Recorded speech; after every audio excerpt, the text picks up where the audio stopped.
I will be first, since this is a white animal, and I'll be using a lot of dry brushing, and I'll try to use the background and the negative shapes to pop the white fur out.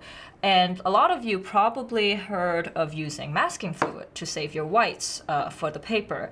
But in this case, masking fluid can often cause a really, really hard edge when it dries. So I'm not gonna use any masking fluid for the actual fur part. All I'm gonna do is use it for the highlights of the eyes, because the eye itself is so dark, and it's just time consuming to really try to avoid that, especially on my first layer. I do a lot of wet on wet, so it's just annoying to have to avoid such a tiny little area. So I'm just going to use masking fluid and block that off.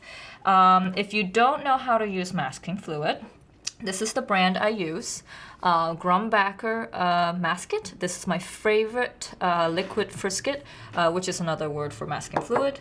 It's the most liquidy, as you can see. Some of them can get a little clunky, and it's hard to get into the fine details. So from what I've been taught and how I've been using masking fluid, you can use it with a brush, you can use it with a wooden stick, but I like to use a brush so that I can have the most control.